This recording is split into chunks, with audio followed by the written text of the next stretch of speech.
realmente como es tan tropical. Más que tener en cuenta que aquí acabó lepocomia, entonces también hay muchos pacientes que fueron aislados acá en Santander. Sin embargo, eso fue en 2014. Se considera endémica. ¿Señor? Se considera endémica. Sí, claro, incluso uno va a ver muchos pacientes por ejemplo, de contratación y sus familias también que estuvieron contagiados con lepra o incluso tienen lepra también. Sin embargo, pues alrededor de los años, desde el año 2000, podemos ver que la prevalencia y los casos pues han ido disminuyendo. Y actualmente, este es un método ya actualizado del año pasado, tenemos la prevalencia de 0.8 de 10.000 personas. Bueno, ya para hablar sobre la fisiopatología como tal de la lepra, entendemos que como tal el microbacterio leprae pues es un bacilo bastante pequeño, con una forma curviada y pues es ácido resistente. Como tal, cuando hay una exposición frente a este bacilo, normalmente este es de característica intracelular obligado, por lo tanto se van a necesitar que se aloje tanto los macrófagos como las células de Schwann. Ahora bien, normalmente para que este bacilo logre reproducirse necesita una temperatura de 35 grados Celsius y por esta razón siempre va a buscar como las zonas más frías del cuerpo, como son los núcleos de la oreja, la frente, zonas periféricas, nervios periféricos, etc., para que ésta se pueda reproducir. Siguiendo con esto, la exposición y de que la persona contraiga la enfermedad va a depender de la variabilidad en cuanto a la predisposición y la resistencia, sobre todo en cuanto a la genética de la persona y también las características ambientales en las que se encuentre. Entonces, respecto a los aspectos genéticos, tenemos la participación del HLA, que como tal se entiende que cuando está el HLA DR2 o el DR3, vamos a tener la forma tuberculoide, que es esta, y cuando tenemos el HLA DQ1, vamos a encontrar la forma lecromatosa. Vamos a encontrar también bastantes polimorfismos que van a variar entre genes y entre estos vamos a encontrar incluidos lo que son el factor de necrosis tumoral, las interleuquinas 6, 10 y 12, también vamos a encontrar la linfotoxina alfa, que como tal es un alelo de producción baja asociado a la lepra, de desarrollo temprano. Vamos a encontrar el receptor de la vitamina D y los receptores de tipo TOR 1 y 2. Estos es que van a favorecer en que se desarrolle de una forma más rápida y prolongada la enfermedad. Continuando como tal, también encontramos lo que es la participación de la vía NOT2, BDE, que es el receptor de la vitamina D, y la parquina, que estos van a tener una respuesta inmunitaria innata. Esta respuesta inmunitaria innata también podemos encontrar la participación de otras proteínas que se encuentran mencionadas aquí abajo, como es la MBL, que es leptina de unión a manosa, el receptor de manosa C tipo 1, la proteína 1 del macrófago asociado a resistencia neutral y el TIR. Esta respuesta inmunitaria innata, ¿cómo vamos a saber cómo está la del paciente? Por medio de una prueba. Esta prueba va a ser la lepromina. Gracias a esta vamos a conocer cómo va a ser el progreso de la enfermedad, qué tan rápido va a progresar y la vamos a poder clasificar. Ahora bien, gran parte de la inmunidad humoral va a estar aumentada en la forma en que se asocia la inmunidad celular mínima. Eso significa que cuando ésta se encuentra en este periodo, el extremo lepromatoso va a ser el espectro más grande. Yo les explico ahorita un poquito eso para que me entiendan. Para complementar, es que aquí me hizo falta como unirlo. Siguiendo esta vía, también encontramos que vamos a encontrar concentraciones altas de lo que es el PGL1 y esto pues la vamos a encontrar altas sobre todo en la forma lepromatosa. Listo. Ahora para continuar con la fisiopatología, vamos a ver más cómo es que funciona la lepra entre las células. Entonces encontramos que como tal los macrófagos por su intento de eliminar la lepra, van a producir una serie de citoquinas, entre estas encontramos la interleuquina 1, el factor de necrosis tumoral y también la interleuquina 12. Esto como tal va a aumentar el número que estimula la actividad de los restantes macrófagos y esto va a ayudar también pues, a que se desencadene toda la cadena de inflamación, incluida pues, la diferenciación de los linfocitos TCD4, que van a expresar la proteína antimicrobiana granulocytina, que se va a encontrar expresada 6 veces mayor en lo que es la forma lepra tuberculoide. Siguiendo con el mismo cuento de los macrófagos, también encontramos asociados los linfocitos TCD4 que van a predominar los TH1 en la forma la lepra tuberculoide. Y el interferón y también la linfotoxina toxina alfa, que va a favorecer la inflamación. Entonces, por lo tanto, en la forma tuberculosa vamos a encontrar un mayor predominio de la inflamación. Mientras que en la lepra lepromatosa, pues vamos a encontrar el predominio del TH1. Y estos van los TH2. Y estos van a ayudar a que se genere una liberación de diferentes citoquinas entre las 4, 5, 10 y 13. Van a inhibir la respuesta inmunitaria del paciente frente a este antígeno. Por lo tanto, pues esta va a ser más progresiva. Continuando con la tuberculosis, pues tenemos en cuenta que gracias a toda esta cadena de inflamación vamos a tener vamos a tener dos receptores que van a participar bastante, que van a ser los tipos TOL 1 y 2. Cuando estos entran en participación, como tal, la función de ellos va a ser la diferenciación de varias células dendríticas, y entre estas encontramos el CD1B, que va a ayudar a la activación de linfocitos T y a la secreción de citocinas proinflamatorias. Estos receptores también van a favorecer como tal,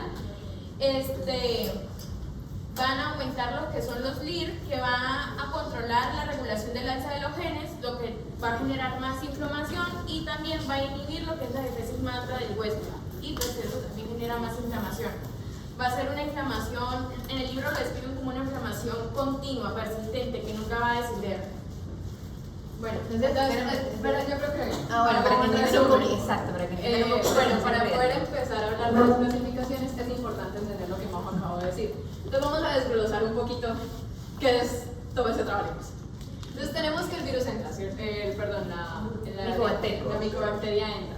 Ella necesita instalarse como tal en la célula para poder empezar su reproducción. El macrófago es el primero que llega al sitio donde ve que hay algo raro, y él en su función normal se la va a comer, ¿cierto? Sí, hace un proceso fagótico, sí, exacto. Digamos, esto es nuestro macrófago, y él en su buena intención se come la micobacteria. Lo que no saben es que lo que hacen es un pésimo servicio, porque le dio un hogar a esa bacteria para que ella empiece a reproducirse. Entonces, una vez se da cuenta que la embarró, tenemos que empezar a llamar pues a la respuesta inmune, como que se dice, a los grandes. Adaptativos. Ya los adaptativos, voy a hablar como tal de los helpers. Bueno, eso nos acordamos. Los pH. El pH, aquí mientras está haciendo la infección, el cuerpo básicamente, por eso decimos que depende de la respuesta inmune del huésped, va a elegir a qué TH voy a mandar. Entonces, el cuerpo puede mandar a TH1, como puede mandar a TH2. Digamos que mandó a TH2. Eso de qué va a depender. Depende de varias cosas. Primero, del tipo de citoquinas que se liberen, del estado inmune del huésped, ¿cierto? Y eso va, incluso el componente genético también, ya ustedes hablaron algo de polimorfismos que favorece una frente a otra presentación clínica. Entonces, por eso algunos pacientes se van más hacia la vía TH1, otros se van más hacia la vía TH2. Si entienden hasta acá, luego van a entender las manifestaciones clínicas. Listo. Bueno, entonces llevando ahí, pues la parte de TH2, pues él va a liberar sus interleucinas, la interleucina 4, 5, 10, no recuerdo la otra. No, la 10 es más de la 12. La 1. Es la 12, sí. La 12, ok. Esta. ¿Qué pasa? Resulta que ellos van a hacer, es una respuesta humoral. Entonces, ellos tienen de defensa sus, por decirlo así, sus anticuerpos, que son como sus bombas para el macrófago que la embarró. Pero ellos, esta respuesta no va a atacar adentro, al contrario, me ataca afuera. Entonces, como me ataca afuera, lo que hice fue, a él de analgético, no dañé para nada la bacteria, y por el contrario, le dañé todas las barreras o toda la defensa que tuviera mi huésped para defenderse, por decirlo así. Entonces, esta, la TH2, me va a producir un tipo de lepra, que es la lepromatosa, o la multivacilar. Entonces, la lepromatosa, ya vamos a ver.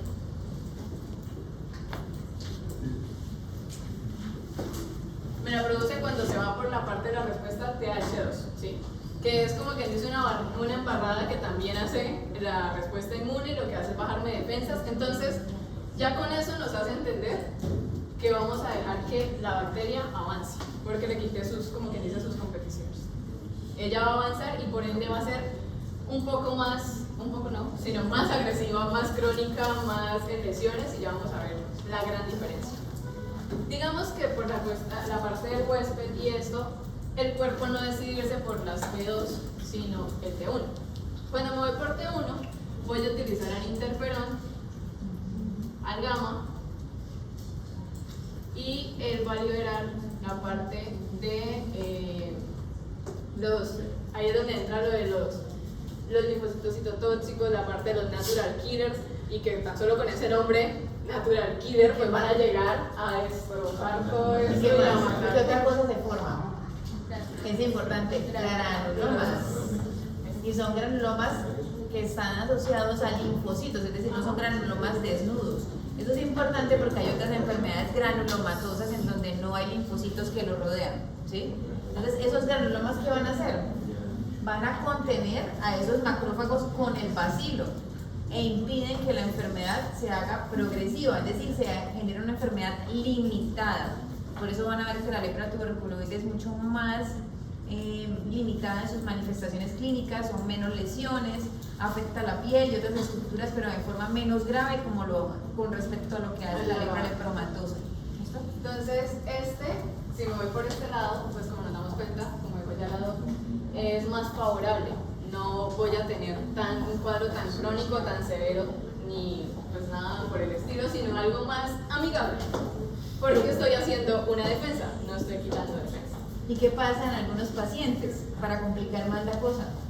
Algunos llegan a tener un sistema inmune un poco inestable y van a virar TH1, TH2, que son los famosos borderline que vamos a hablar ahorita. Sí.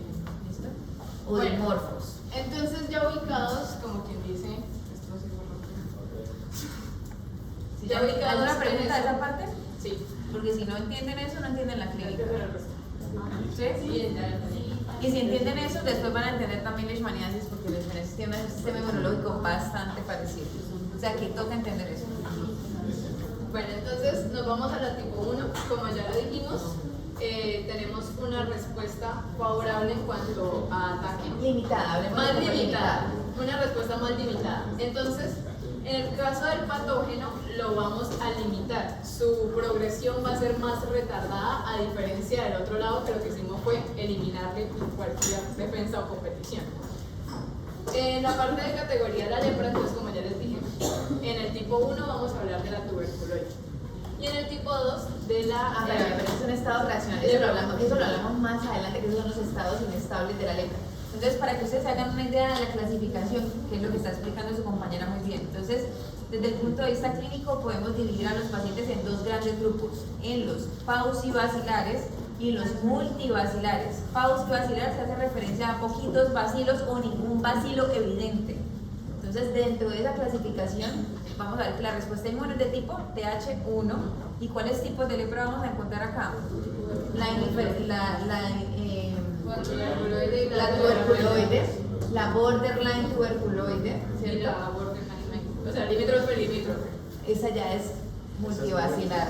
Por eso lo ubican hacia mitad. Indeterminada, Indeterminado. tuberculoide y borderline tuberculoide. Ahora, ¿cuáles pertenecen a la multivacilar? Donde hay uno o más bacilos y predomina la respuesta TH2. Esta tabla está muy bien, se dibuja muy bonito. Entonces está la borderline, la borderline lepromatosa y la lepromatosa pura. ¿Sí? Esas son las clasificaciones para que se hagan una idea de la presentación clínica, que es lo que están viendo en las gráficas. Miren el nivel de citoquinas y cada una. Sí. Esa que acaba de nombrar también son de la paucivacilar. Multivacilar. Pauci indeterminada, borderline tuberculoide y tuberculoide pura. Las otras que les mencioné son multivacilares. La lepra neural pura es multivacilar también, porque hay una manifestación de solo nervios periféricos y lesiones en piel. Profe, el compañero iba a hablar sobre las reacciones necróticas. Más adelante. Eso Va más adelante, para que no se me enreden la cabeza, si no, no van a ir entendiendo nada. Después hablamos de las reacciones, porque cuando ya vean la clínica de toda la lepra, hablamos de las reacciones, porque si no, se van a perder. Bueno, entonces hay unas clasificaciones, se establecieron pues clasificaciones. Una es la de cabello, que es la que había mencionado yo en un inicio, que es como una de las más antiguas, pero la que más se utiliza. Que lo que yo me la que más utiliza la albanesa. Bueno, se utilizan las dos. En la guía están las dos.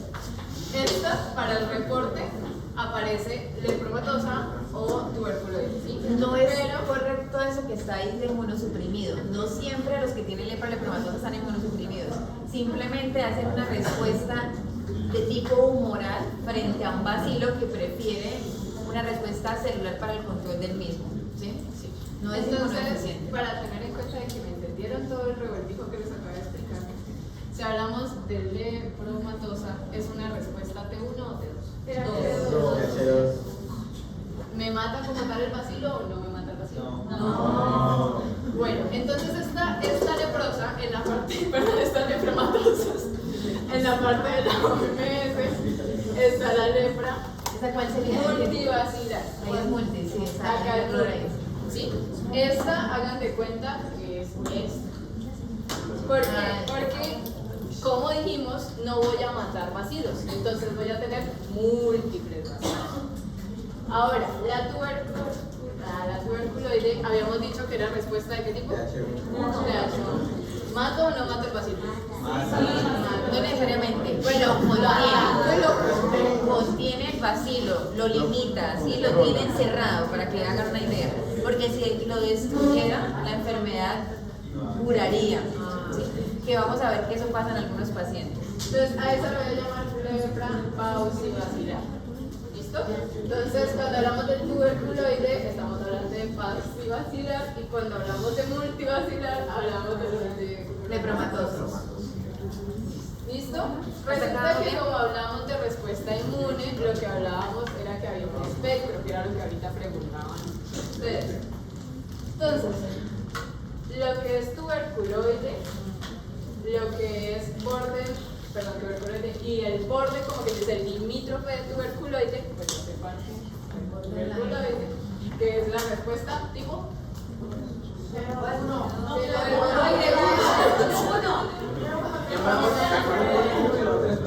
Pero ¿cuál es cuál? TH1. Entonces, en la TH1 tenemos la borderline que va hacia la tuberculoide por sí sola, y la indeterminada, Que no está ahí. que pues no está en esta gráfica, pero se la imaginan. Ahorita Y no. por el otro lado tenemos las multivacilar, que dijimos que era una respuesta de tipo de. Entonces tenemos las que están en el limítrofe, sean cuentas como las que están en toda la mitad, las que están como que dice limítrofe pero tirando a lepromatosos, y pues las mismas lepromatosas. ¿Listo? Sigamos, que ya creo que Sigamos. lo entendieron todo. Sí. Muy bien. Bueno, Eso lo podemos mejor. ¿Quieres ver? imágenes. Sí. Porque así también es. Listo. Entonces, Vamos a empezar por el esquema multivacilar. ajá. Vamos a empezar con la parte multivacilar. En este caso tenemos la lepromatosa, que es la multivacilar. Entonces, como dijimos, es un momento en donde va a atacar toda la parte de tejidos, va a dañar lo más que pueda, menos atacarme directamente. Pues no menos, sino en menor proporción atacarme la bacteria. Entonces, finalmente, ¿cuáles son las estructuras del cuerpo que se van a ver afectadas? Exacto. Teniendo en cuenta lo que dijo Majo, de que él busca Silencio. una temperatura más fría, ¿dónde vamos a ver esas lesiones? En las orejas, en la frente, en la nariz, exacto. Pero en las manos hay algo. Entonces, ¿dónde podemos ver afección? Podemos ver afección en la piel, ¿sí? Articulaciones, ¿sí? U óseo, realmente no es articular, es óseo. Cartílago nasal, ojos, testículos, ¿sí? Y nervios periféricos. Son como las estructuras que se van a ver afectadas en la forma multivacilar. Ahora, lo que su compañera preguntaba, área anatómica, entonces hay sitios preferidos por el bacilo. ¿Qué sitios de pronto no esperan ustedes que sean zonas donde veamos lesiones de lepra? Genitales, Sí, en los testículos se puede ver. Ahí la temperatura más baja. el tronco bien. En el pecho. Puro cabello también. tiene mucha vasculatura, entonces por eso ustedes no van a ver alopecia ni ninguna otra cosa en cuero cabelludo. ¿Sí? Entonces va a preferir el resto de zonas. Y la cara es un sitio típico para la lepra, sobre todo lepromatosa. Bueno, entonces la lepromatosa dijimos que era por ende vamos a quedarnos en que también son múltiples lesiones las que yo voy a ver. Entonces, no sé si alcanzan a ver desde allá o apagamos un poquito la luz. Sí. Esta manita no se ve. Ahora apagamos un poquito más, así. Ahí, ya. Ahí alcanzan a verse las lesiones. Acá no sé si alcanzan. Sí, claro. Hay varias. Acá en el... Entonces, ¿qué formas de presentación de la lepra? Entonces, ellas traen o múltiples máculas, o podemos verlas en pápulas, o en nódulos, o simplemente como placas eritematosas. Exacto, entonces acá vamos a ver que hay varias formas de presentación. Nódulos, placas, ¿cierto? E incluso edema también. Podemos ver como presentación clínica de la forma lepromatosa. Bueno, en esta parte es que los bordes en la lepromatosa suelen estar mal definidos y a veces se ven elevados. Entonces, los bordes empiezan a ver, son como elevaciones, por decirlo así. Son generalizadas y simétricas. Es decir, que afectan derecha e izquierda del cuerpo. Y bueno, ya hacia lo que, no sé si me acuerdo, hacia lo que hablábamos de los nervios, entonces en esta se va a caracterizar que es una pérdida, como que dice, de la sensibilidad como si tuviéramos guantes y como si tuviéramos calcetines. Es decir, pérdida de sensibilidad acral, manos y pies. Esa es la pérdida sensitiva típica de la forma multivacilar. ¿Es rápida o es tardía? Suele ser tardía. Suele ser tardía, ¿por qué? Por lo que son las manos. En ambas, en la tuberculosis también, pero ¿por qué es tardía? La respuesta sí es correcta. Por los nervios. Son planos profundos a mayor que temperatura. tiene, como está contenido, no permite que siga avanzando. La razón es el sistema inmunológico. ¿Sí? Usualmente quien daña los filetes nerviosos en la forma multivacilar es el bacilo mismo, mientras que en las formas tuberculoides es la respuesta inmune celular, por eso es más temprana en la lepra tuberculoides. Aquí es más tardío, es decir, si tenemos un paciente con una sospecha de lepra, depende del tiempo de evolución, ustedes van a ver que las lesiones, la sensibilidad puede estar conservada todavía. ¿Sí? ¿Qué tipo de sensibilidad se pierde? Pero no me quedó claro porque es que se pierde la sensibilidad. Daño a los filetes por el bacilo. El bacilo es quien daña los filetes nerviosos. En la forma de... Pauvacilar es más la misma respuesta humoral que hay. Celular. Perdón. La misma respuesta celular daña como tal el nervio. En este caso, como es esto humoral, él no va a tocar el nervio, lo toca directamente es el bacilo. Entonces, cuando el bacilo toca el nervio, ahí es donde veo la afectación nerviosa, el resto no. Entonces, ¿Qué por tipo de eso sensibilidad? es más sensible. ¿En qué orden se pierden? Eso es importante. Primero se pierde la temperatura y luego se pierde la Muy bien.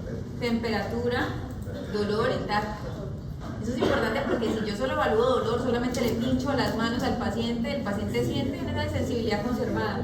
Y no me tomé la tarea de mirar si distingue entre frío y calor, si se puede perder o no el diagnóstico. Los que estaban conmigo el otro día en rotación, un viernes, no me acuerdo quiénes fueron, vimos un paciente con una lesión acrómica en la mano, en el brazo, y dijimos que íbamos a evaluar la sensibilidad de las manos y les dije, la sensibilidad tanto a temperatura como a dolor estaban afectadas. Entonces, ¿pudiera ser una lepra? Realmente no lo pienso. En ese caso es una neuropatía periférica más por túnel del carpo, ¿sí? Pero en los pacientes con lepra vamos a ver que se correlaciona esa pérdida sensitiva con el número de lesiones, ¿sí? La OMS le dice a uno, si tiene más de 5 lesiones es multivacilar, ¿sí?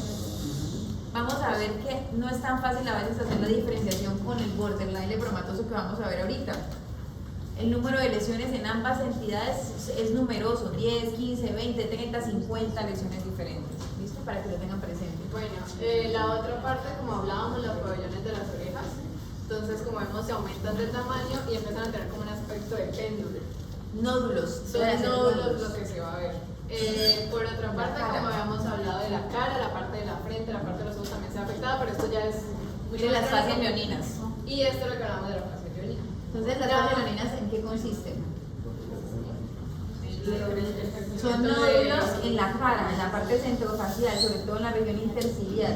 ¿Qué más le ven al paciente? ¿Qué tiene los ojos?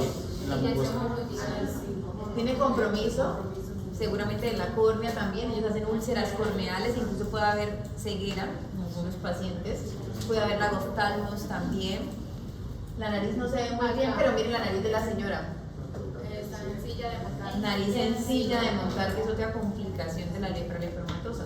Esta es la variante más fácil de diagnosticar, que son la forma nodular. Cuando tenemos una forma de edematosa, realmente la piel se va a ver es como hinchada la cara y se va a ver la piel brillante. ¿Sí? ¿Cómo lo van a sospechar ustedes? Porque además los pacientes tienen pérdida de la cola de las cejas. ¿Cómo se llama eso? Madarosis. Vamos a ver madarosis, además del edema. Esa madarosis la vemos en cualquiera de las formas clínicas de la lepra lepromatosa. ¿Listo? La nariz sencilla de montar. ¿Y qué más vemos en los huesitos que ocurren? No se ve tan bien en la foto. ¿Han visto alguna vez un paciente con lepra lepromatosa? ¿No? ¿Tú sí has visto? Yo, pero ya crónicos, muy crónicos. Bueno, ¿cómo le viste los dedos al paciente? Se deforman, ellos tienen la neuropatía, es como los que tienen artritis. Se ponen- Tiene los dedos cortos. Hay resorción ósea. Se ven los dedos corticos. ¿Sí? y uno- Puede haber compromiso. Tienen la mano en castor. no estoy mal. Entonces ahorita vamos a hablar de eso, porque aparte de la alteración sensitiva, también puede haber compromiso motor en estos pacientes. Y podemos ver pie caído, ¿cierto? La mano el predicador, ¿sí? Mano en garra, ¿sí? Para que repasen neurología otra vez. ¿Sí? Esos signos clínicos los deben repasar porque uno los debe evaluar en el paciente. Hay que revisar las manos, los pies, hay que revisar las orejas. El nervio que más se afecta es el auricular posterior. Y ustedes tienen que evaluarlo. ¿Cómo lo van a ver? Palpando acá detrás de la oreja y van a ver que está engrosado. Se ve como un cordón engrosado detrás de la oreja. Eso es un engrosamiento nervioso y es muy típico de la lepra. ¿Listo? Ahora vamos a pasar entonces. Ya pasamos de un estado puro, multivascular, vamos a entrar a los borderline o limítrofes. Sí. Los que están ahí. Los que la respuesta inmune está como que no se decide si para un lado o para el otro lado. Exacto.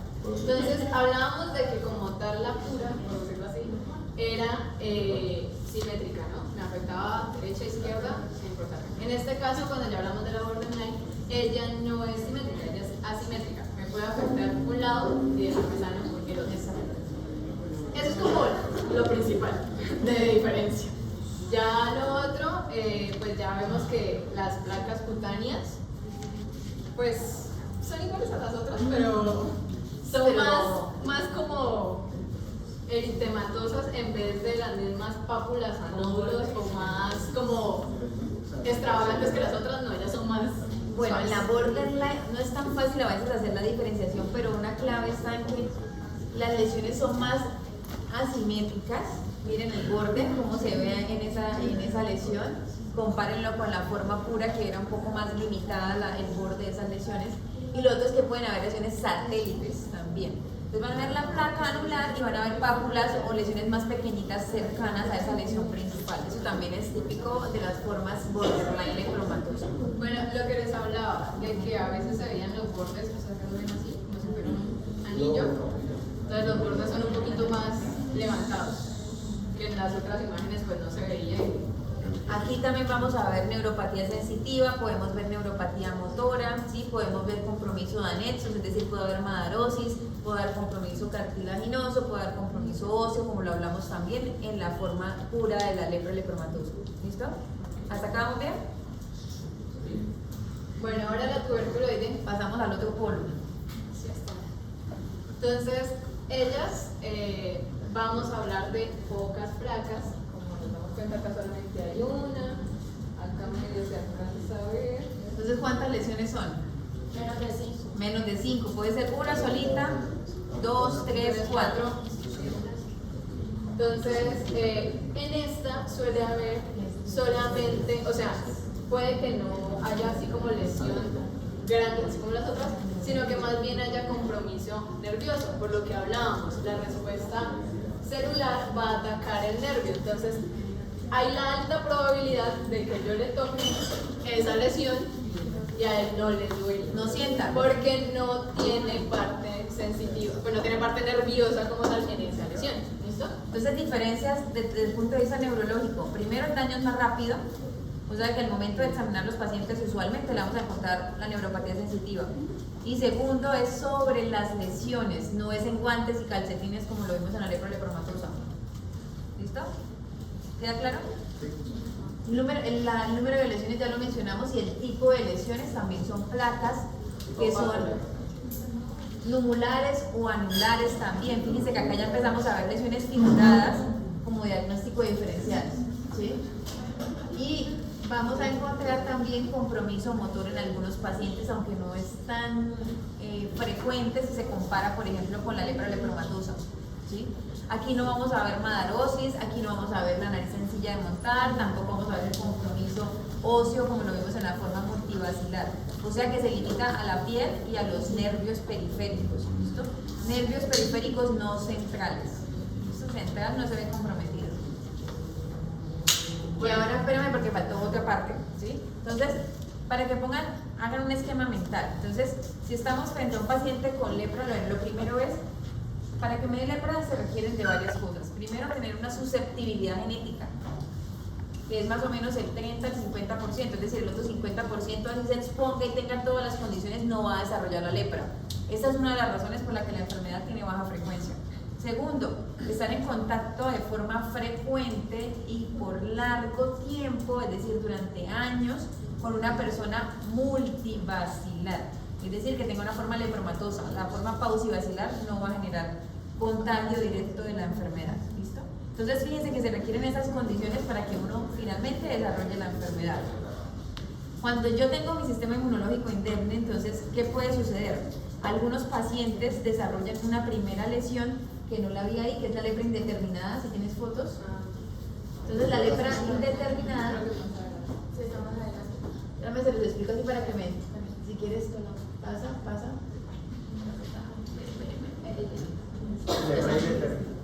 La lepra indeterminada es el primer encuentro que tenemos con el bacilo, ¿sí?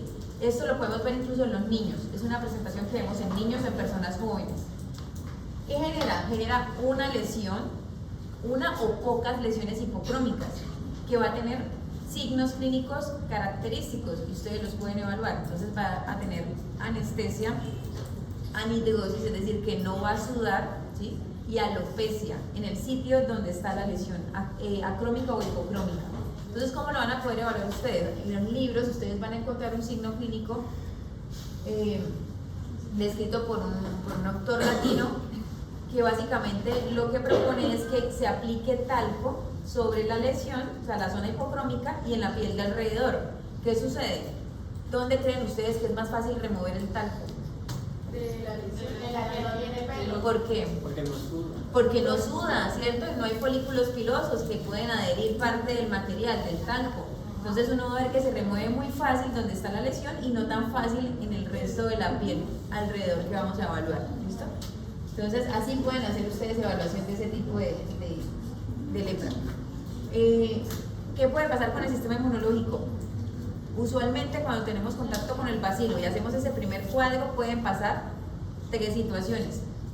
Que tenga la suerte y me curen, autorresuelva, ya se pasó la lepra y el paciente no tuvo ninguna otra manifestación. O que entre a una de las dos tipos de lepra, pauci o multivacilar, ¿sí? Pero sí hay un grupo de pacientes que pueden tener un cuadro autorresolutivo, ¿sí? Es decir, que se curan espontáneamente, ¿sí? Ahora, cuando ya he pasado hacia el estado lepromatoso, vimos entonces la lepra lepromatosa y el borderline lepromatoso. Ahora nos falta hablar de la otra multivacilar, que es la lepra borderline, ¿sí? O limítrofe. Entonces, ¿qué características tiene? Que es la más inestable de todas. O sea, ahí si TH1 o TH2 no es fácil poder determinar el paciente qué tipo de respuesta inmune genera, pero se considera más hacia el polo TH2. ¿Qué lesiones son típicas en estos pacientes? Usualmente hacen lesiones también anulares y las van a ver descritas en los libros como a modo de queso suizo, como si tuviera hoyuelos. ¿Se conocen el queso suizo? Que son huequitos y se van a ver zonas deprimidas dentro de la lesión. Como si fueran sacabocados. Eso. Entonces, esa es como la característica del tipo de lesión de la borderline, ¿sí? Ahora, que la borderline lepromatosa puede hacer esas lesiones también, pero es más frecuente verla en esa forma clínica. Del otro polo, hablamos de la lepra tuberculoide. Ahora, la borderline tuberculoide, ¿cómo la diferencia? No son 5 lesiones, pueden ser 6, pueden ser 7. Así el OMS me diga 5 o menos, una borderline tuberculoide puede tener un poquito más de lesiones, pero que usualmente conserva las características de la tuberculoide, que son anulares, puede también tener lesiones satélite y el compromiso sigue siendo sensitivo sobre la lesión y no tiene las otras complicaciones que vimos en la forma lepromatosa. ¿Listo? ¿Hasta acá vamos bien? La fase leonina, eso es solo de la lepromatosa. Solo de la lepromatosa y la borderline lepromatosa también. En la borderline ya no es tan común ver las fases leonesas. ¿Hasta acá entendemos lo que hemos hablado? Bueno, entonces ahora vamos a mirar de los estados reaccionales que por acá estaban preguntando hace un rato. Entonces ahora sí, ¿qué son los estados reaccionales? Bueno, entonces resulta que cuando ya tengo a mi paciente y le pongo medicamentos. Entonces, los estados reaccionales hacen referencia, yo te ayudo con ese pedacito y tú vas añadiendo cositas. El estado reaccional hace referencia a una forma inestable de la enfermedad en el sentido que tengo una respuesta inmune montada y resulta que empieza a cambiar esa respuesta inmune. Entonces, ¿qué podemos ver? Por ejemplo, un paciente que está en borderline tuberculoide me puede pasar a un polo tuberculoide. Un paciente que está en borderline lepromatoso me puede pasar a un polo lepromatoso. ¿Sí? Lo que no sucede es que un paciente que esté de borderline lepromatoso me pasa a lepra tuberculoide, no pasa hasta el otro extremo, ¿sí? Pasa a su polo más cercano. ¿Sí? Entonces, ya entendemos eso, que el sistema inmunológico es un poco cambiante en estos pacientes, entendemos que van a haber algunas situaciones que van a generar que la respuesta inmune cambie, ¿sí? O que se altere un poco como venía generando la respuesta inmunológica del paciente. Entonces, existen 3 tipos de reacción: tipo 1, tipo 2 y el fenómeno de Lucio, que algunos lo consideran como tipo 3 o uno del estadio 2. ¿Sí? Pero eso tiene que ver, esa reactivación inmunológica tiene que ver sobre todo con el tratamiento, ¿no? No necesariamente. Allá digo que precisamente tu compañera lo estaba mencionando, pero no es la única causa. Por eso quiero que sepan que puede suceder frente a otras situaciones, medicamentos, otras enfermedades. Por ejemplo, el paciente le da una infección urinaria, eso puede hacer que incluso su respuesta inmune cambie, ¿sí? Su estado nutricional, ¿sí? Hay muchas otras cosas que lo pueden favorecer. Indudablemente el ejemplo típico serán los medicamentos y es como más lo vemos en la vida práctica, ¿sí? Pero hay muchas situaciones que pueden generar un cambio en la respuesta inmunológica. ¿Y por qué se caracterizan estas reacciones? Porque genera lesiones en piel y daño neurológico periférico que puede ser incluso permanente, por lo cual hay que hacer un manejo rápido en estos casos, ¿sí? Entonces, la tipo 1, ¿a qué paciente les puede dar? A cualquiera, excepto al que tenga indeterminada. Pero es más frecuente en el polo tuberculoide, ¿sí? Es más frecuente en la borderline tuberculoide. Los polos usualmente no hacen esto, lo hacen más los borderline, que son los que tienen la respuesta inmune como cambiante, ¿sí? Entonces el borderline... ¿La reacción de reversa? Sí, es la misma reacción de reversa. Pero es que, bueno, no sé, yo estoy leyendo que esa, a diferencia de la tipo 2, que me la compañera, como que no, o sea, sí tiene que ver más como con esa activación inmunológica, o sea, como que en esa inestabilidad de la respuesta inmune. En cambio, la tipo 2 tiene que ver más como con ambiente externo, por ejemplo, lo que usted decía, infecciones, embarazos. Exactamente, vacunas, exactamente. estrés. Pero en la tipo 1 también lo vamos a ver cuando el sistema inmunológico mejora, ¿sí? Entonces tú le vas a poner tratamiento a una lepra borderline tuberculoide, mejoró el sistema inmune celular y me hizo un estado reaccional, ¿sí? ¿Cómo se va a manifestar? ¿Tienes foticos de la 1? Solamente De la 2, de la 2 de Lucio. Entonces la 1 la van a ver como las mismas lesiones de la lepra, pero se van a ver edematizadas. Va a tener calor sobre las lesiones, dolor, y el paciente puede tener malestar general, puede hacer artralgias, ¿sí? Y pueden hacer neuritis, que es lo que realmente nos pone a correr, ¿sí? Una neuritis que si no hacemos manejo oportuno llega a ser permanente, ¿listo? Entonces, ese paciente, desde ya le vamos a hablar de la intervención. Si ya sabemos que el sistema inmunológico va mejorando, por lógica, yo no debo suspender el tratamiento de la lepra. Entonces aquí ya de una vez les dejo el primer mensaje, no se suspende el tratamiento para lepra. ¿Listo? En la tipo 2, ¿qué sucede en la tipo 2? Bueno, en la tipo 2 es más para los que están en la lepromatosa o en el limítrofe de la lepromatosa. Exacto. Entonces, esta, como lo hablaba María Juliana, se relaciona un poco más con la administración de fármacos o con otras comorbilidades. Entonces, si yo le empiezo a administrar el fármaco, puede hacer una reacción y pasármelo de limítrofe a puro, por decirlo así. No necesariamente, no te va a pasar a ningún polo, pero sí va a hacer que aparezcan unas lesiones, que son las que vemos ahí. Son estas. Y, ¿Alguien sabe qué es? las corrientes. No. Miren la foto de arriba. Ustedes ya rotaron por medicina interna, seguramente habrán visto algún caso. Petequias, no. Son nódulos. ¿Cómo se llaman? Eritema nodoso. Entonces el eritema nodoso es una manifestación del estado reaccional tipo 2. ¿Lo han visto o no lo han visto? No. ¿Nunca han visto el eritema nodoso? No. Ya lo verán en algún momento, porque sí es frecuente con algunos medicamentos. Entonces el eritema nodoso de la lepra tiene una característica, cuando vean otros eritemas nodosos, ¿cómo lo van a diferenciar? Porque el de la lepra se sale de las piernas. El eritema nodoso clásico es de la cara anterior de las piernas y respeta el resto del cuerpo. El de la lepra puede dar hasta en la cara, ¿sí? Entonces así lo van a reconocer. Y hay otra manifestación clínica que es el eritema polimorfo. Yo les mencioné cuando vimos en biología la lesión del tiro al blanco en Diana, ¿la recuerdan? Esa es la lesión prototipo del eritema multiforme. Aquí los pacientes también pueden tener lepra, ¿sí? La causa más frecuente es el herpes tipo 1 o tipo 2, pero también la lepra. Incluso hace muchos años atrás, cuando estaba recién terminando dermatología, vi un paciente con lesiones de eritema multiforme, típicas, y yo dije, bueno, eso es un herpes. Nunca tuvo lesiones de herpes, ni fuegos, ni lesiones genitales, nada.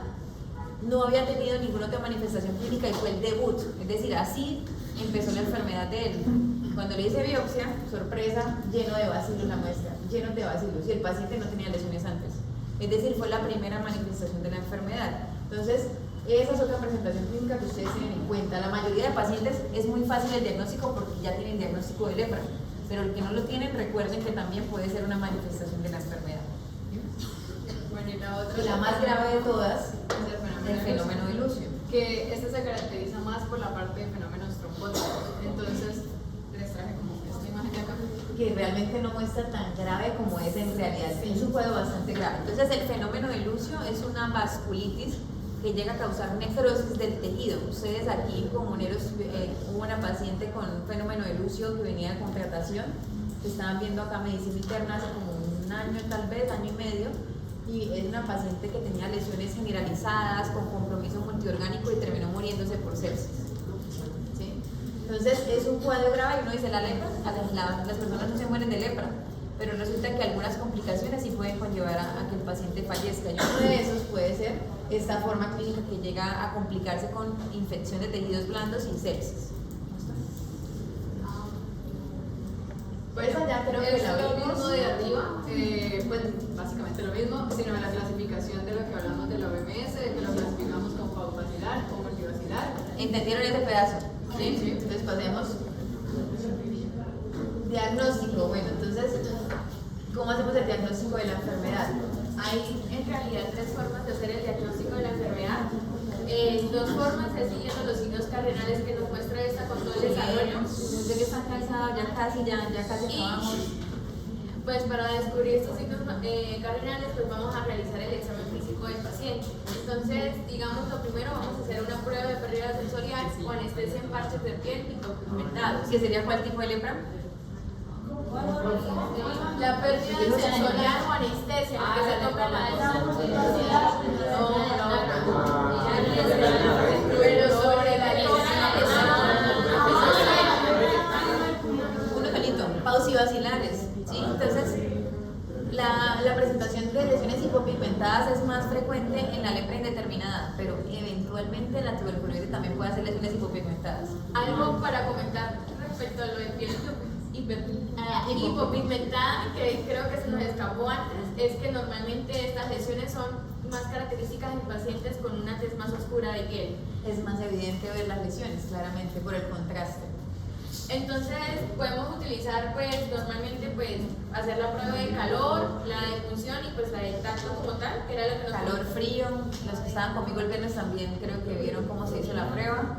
que nos comentaba la doctora. Entonces, como tal, pues acá nos dan los pasos, esto según la OMS, entonces primero Léalos, sí. se le pide Eso lo leen. al paciente que cierre los ojos, se le toca, se le pregunta si siente, si no siente, etc. Y tú vas a hacer varias cosas, les vas diciendo dolor, toco, También se tiene dolor, que hacer, toco, y siempre entonces se va a estar diciendo, haciendo la comparación entre la lesión y un pedazo de piel que esté sano. Y el otro signo cardinal es el nervio periférico engrosado. Entonces, según la OMS, los que más se encuentran afectados va a ser el cubital y el nervio peroneo común. auricular posterior también es muy frecuente. Y el auricular posterior. Pues ahí en la OMS nos mencionan esos dos. Sí, no, sí. Sí. ¿Y qué dónde los van a evaluar? Miren. Auricular posterior, cubital y conflicto. Peroneo común. Entonces, como tal, pues, acá como se debe como tal pues seguir, tocar, se van a sentir engrosados y pues eso va a ser como también una parte característica de este signo. Y también cabe resaltar que cuando a veces están engrosados también nos debemos guiar por otros signos como puede ser la atrofia muscular, que tenga pérdida de movimiento, pérdida de sensibilidad a nivel general de la función, entonces eso también cabe entre este signo cardinal. Entonces, como tal, el diagnóstico de lepra se puede confirmar cuando al menos uno de los siguientes signos cardinales está presente, que fueron los dos que les expliqué, y pues esto sería con las prueba confirmatoria. ¿Qué tipo de pruebas podemos utilizar entonces? No me interesa que hablemos tanto de la fisiopatología, de la histología no me interesa tanto. Me interesa que ustedes sepan qué prueba van a pedir para cada caso. Entonces les pregunto, si tenemos un paciente, empecemos en el escenario más fácil, un paciente con lepra multivacilar, ¿cómo puedo hacer el diagnóstico? Más adelante. Ahí. Ya entonces seguiríamos con este. Bueno, para hacerlo más sencillo, porque hasta ahora creo que ya lo leen juicioso, luego lo repasan en la casa, pero está muy bonito. Lo que pasa es que yo creo que ya están que salen corriendo, ya están pues, sí, pues, pero entonces hagámoslo dinámico. Arriba, pues si quieres yo creo que lo puedo hacer resumido, nada más mencionarlo de hacer eso. Entonces, bueno, te pongo el ejemplo. Entonces, si tienes una lepra lepromatosa, ¿qué tienes a primera mano para poder hacer el diagnóstico? Que es sencillo, económico, está en todos lados, en cualquier pueblo que ustedes se vayan a hacer el rural. Al prueba de Patra. La clínica. Vaciloscopia. La vaciloscopia. ¿Dónde vamos a encontrar muchos vacilos? ¿En qué parte?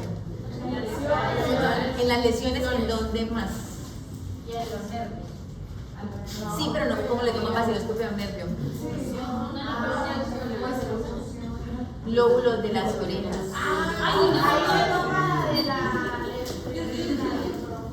Vaciloscopia.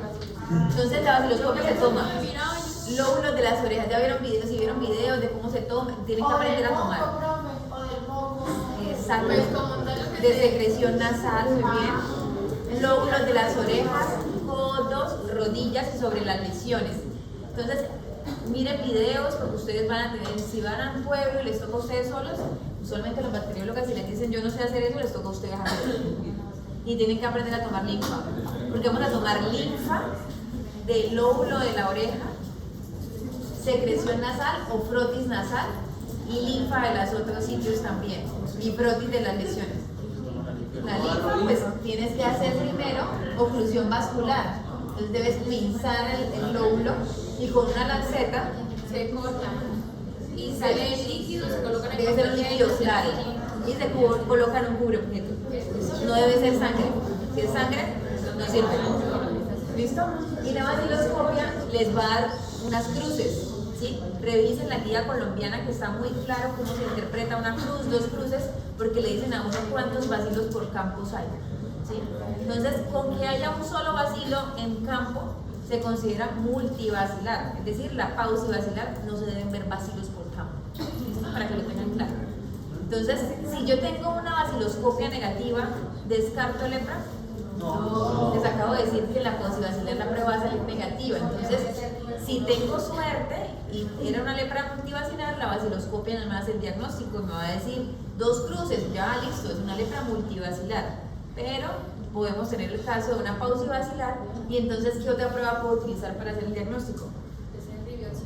Biopsia. Aquí nos toca entonces en el caso que ustedes estén, exacto, en caso que ustedes estén solos les toca remitir al paciente, ¿sí? Porque debe hacerse una biopsia profunda y debe evaluarse entonces con coloraciones especiales. ¿Qué coloración especial utilizamos? ZN, muy bien. Y vamos a buscar, ¿qué vamos a buscar? ¿Bacilos? Sí, y si no hay bacilos. En este caso, De hacer la prevención, dependiendo del tipo de lepra que vaya a presentar el paciente, tenemos varios signos. Primero, para la tuberculoide vamos a encontrar lo que son las células espumosas o también las células de Virchow, que son ¿Seguro o será en la multivacilar? sí,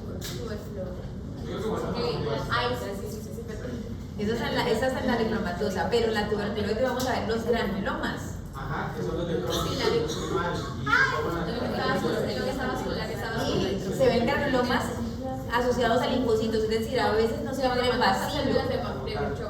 Si la histopatología es inespecífica y el patólogo le dice a uno, yo no me comprometo a decir que es lepra porque el infiltrado no es muy típico de la tuberculoide, ¿qué otra prueba podemos utilizar? El interferograma, ¿no? La PCR. Cuantiferón. Porque el interferograma como tal siempre va a estar, pues va a estar Sí, pero no es específico. ¿De qué otra enfermedad te puede dar cuantiferón positivo? Tuberculosis. Es específico de enfermedades granulomatosas asociadas a micobacterias, pero puedes utilizar una PCR. ¿Cultivo se puede hacer? ¿El bacilo se cultiva? No. El bacilo no se cultiva. Entonces, si tenemos PCR negativa, busquen otra cosa, porque ya no hay más. La PCR es sobre todo para la lepra paucivacilar, que es la que no Que es la más puede dar el difícil, diagnóstico. que es la más difícil de diagnosticar. La prueba de lepromina ustedes van a encontrar en los libros, que tiene diferentes nombres según las horas de interpretación, si es Mitsuda, etc. Básicamente lo que buscamos es una respuesta celular frente al bacilo. Entonces es una prueba más de seguimiento que diagnóstica. ¿En qué paciente vamos a esperar una prueba positiva? ¿En qué tipo de pacientes? ¿Con qué tipo de lepra? ¿En cuál tipo de lepra? Lepromina positiva. Lepromina positiva. En la que tiene. Perdimos el tiempo en la que se patología. Que sale todo volar. Si es una respuesta celular frente al bacilo, ¿cuál es la que hace? Exactamente. Entonces, si tenemos un paciente con una lepra lepromatosa, yo ya le puse tratamiento y le quiero mirar o le quiero hacer seguimiento de cómo va su sistema inmunológico, uno pudiera pedir una lepromina si está disponible, porque no es fácil, y debo esperar que se haga positiva, porque quiere decir que empieza a generar más respuesta celular y la enfermedad se empieza a controlar. ¿Listo? Para eso sirve, para más nada. ¿Entendido hasta acá? Bueno, tratamiento. Ya. Sí. Bueno, el tratamiento va a Yo variar. le- El tratamiento ya está estipulado y ahorita les muestro hasta las pastillitas, vienen todos organizaditas, todas bonitas. Muéstrame las pastillas y así se la aprenden de una vez. Eso, los blisters.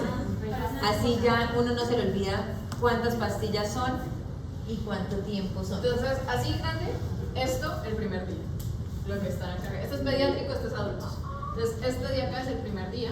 Y si se dan cuenta, acá empieza 2, 3, 4, 5, así todo el mes. Y vuelve al mes, el primer día del mes, 2, 3, 4. Entonces, lo primero es, entonces lo primero, hay diferencias para tratar la paucivacilar y la multi. Exacto. ¿En qué?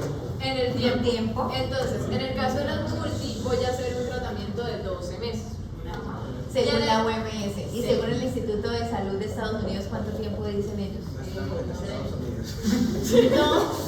No, pero sí hay que seguirnos por ellos cuando vemos pacientes resistentes y sí los sacan. Entonces, ¿De se 6 a los, 9 meses? no, se los comento porque han sucedido casos y yo incluso he tenido casos que he tenido que alargar el esquema de la OMS. Entonces, el esquema de la OMS le dice, si es una multivacilar, 1 año, y paucivacilar 6 meses. Pero si yo tengo un paciente que sigue siendo persistentemente positivo porque aún aparecen lesiones nuevas, a pesar de 1 año de tratamiento, lo debo alargar a los 24 meses que dice el Instituto de Salud, ¿sí? O de 1 año en el caso de la paucivacilar. ¿listo? Se dobla. Eso es lo grande. Segundo, otra diferencia entre los dos esquemas, el número de medicamentos. ¿Cuál tiene más medicamentos? Por lógica. Multivacilar. Entonces, a través de los años ya se supo que el utilizar un solo medicamento generaba resistencia y por eso ustedes van a ver que el manejo son 2 o 3 medicamentos que han mostrado que la gran mayoría, por no decir que todos los pacientes, responden de forma adecuada al manejo, ¿sí? Entonces, en la pausivacilar, ¿cuáles son los 2 medicamentos? Siguiente, entonces, ¿cuál? Rifampicina. Exacto. Y en la multivacilar le agrego clofazimina.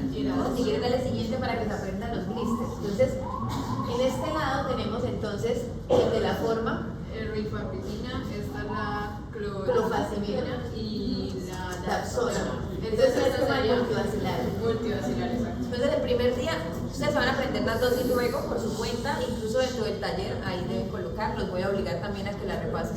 Profe, es parecido al RHZ de por PS No, en este caso el esquema cambia un poco, pero en los niños, pero los adultos es el mismo esquema, aquí no importa el peso. Entonces, en los adultos con formas multivacilares vamos a ver que son 3 tabletas de 100 miligramos de clofazimina, 2 de 300 de rifampicina y la dosis de dapsona. El resto del mes va a tomar solo 2 medicamentos. Va a tomar dapsona y clofazimina. ¿Listo? Para que lo tengan presente. En Estados Unidos el esquema incluye rifampicina todo el mes.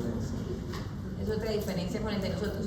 ¿Y por qué utilizamos ese? Porque la OMS encontró en los estudios que realizó que la respuesta clínica era similar entre ambos, se reducía algo de costos y mejoraba la adherencia de los pacientes.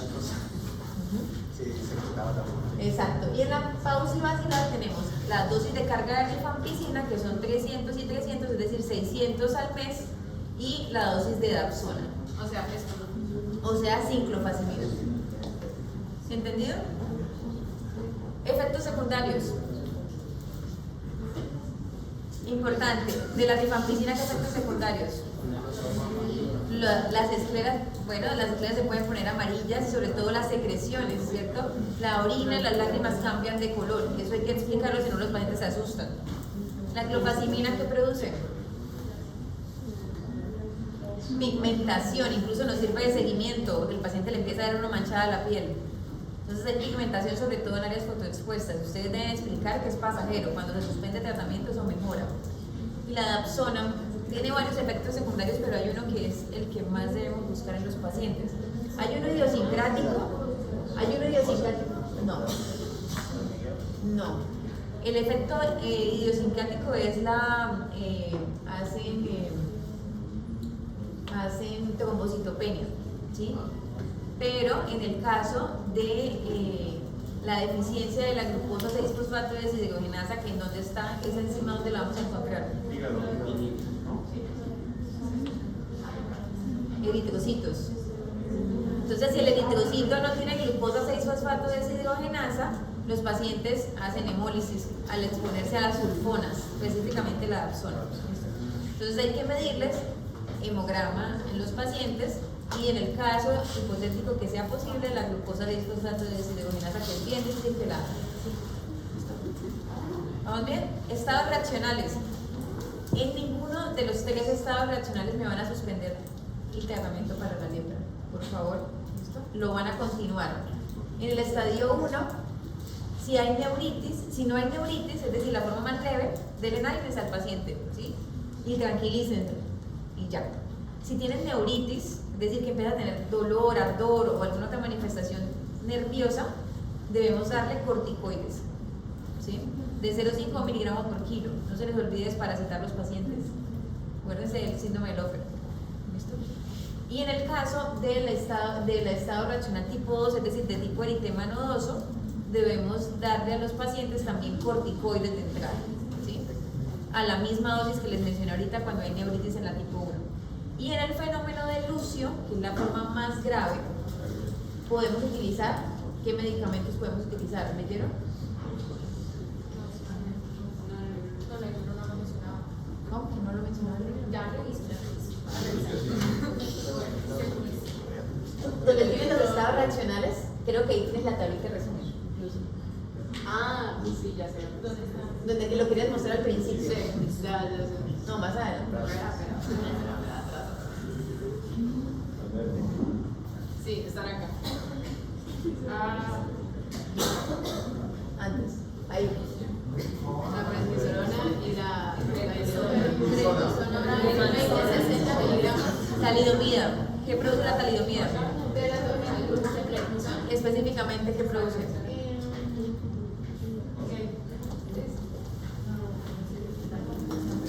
Se los enseño porque ya hay casos a nivel mundial con eso y esa droga tiene advertencia en embarazo, categoría X. ¿Cuánto? Poco menos. Poco menos. Pérdida de extremidades, o sea, ausencia de extremidades, no se desarrollan los bracitos y las piernas. Entonces, mucho cuidado con las mujeres en edad fértil. Si ustedes van a iniciar el medicamento, le deben garantizar anticoncepción y que firmen que se comprometen a tomar los anticonceptivos y el preservativo. ¿Sí? Pero para el fenómeno del uso también es el También puedes usarlo.